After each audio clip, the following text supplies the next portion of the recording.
Mitchell, how does Brexit affect, in your opinion, the Good Friday Agreement? Do you think it acts as a catalyst now on the reunification of Ireland since the Irish people have suffered for centuries under British rule?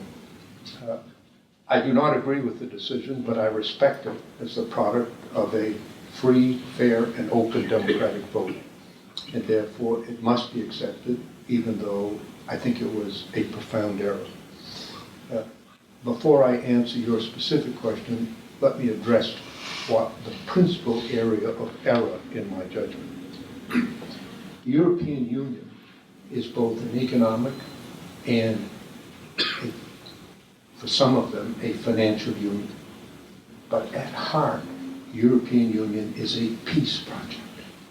The European Union was conceived, as was NATO, as was the United Nations, as was the International Monetary Fund, in the aftermath of the Second World War.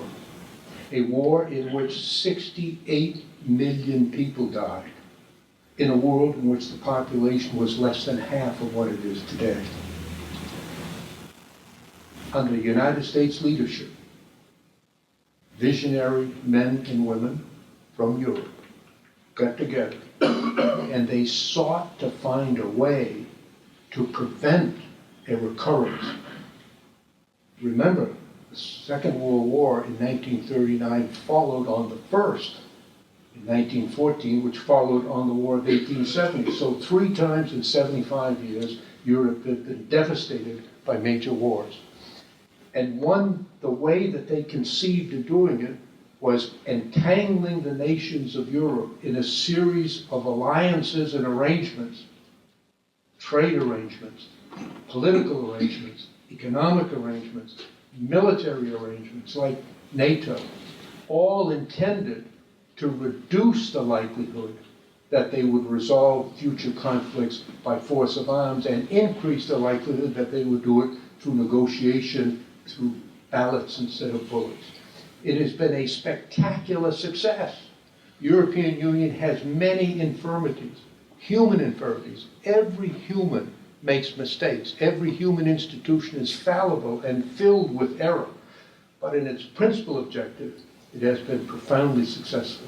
And so my hope is that the leaders of the United Kingdom and of the European Union will drop the inflammatory language, drop the hostile approaches, and try to negotiate an approach that permits the continuation of the European Union, permits continued a relationship between the UK and the European Union in trade, economic, political, and other matters. It can be done. Switzerland has a separate arrangement. Other countries have separate arrangements. They aren't part of the EU. With respect to Ireland, there is a risk. When I first went to Northern Ireland, there was an enormous barrier, a physical barrier between Northern Ireland and Ireland. It was a militarized border. Today, it's like driving from here to Connecticut. You don't even know that there were border control. You just drive, and the sign says you're now entering Northern Ireland. That has been a remarkably important factor in reducing the demonization and stereotyping that existed on both sides of that border for so long. And I believe that a remilitarization of the border, a reestablishment of the barrier, will be detrimental to both Northern Ireland, which is a part of the United Kingdom, and the Republic of Ireland, and could ultimately have an adverse effect on the peace process. I hope and pray it won't. And it seems to me that intelligent people, fair-minded, wanting to get the job done, can figure out a way to adopt reasonable border controls at ports in Ireland, at airports in Ireland, without remilitarizing the border. And I hope and pray they'll do that.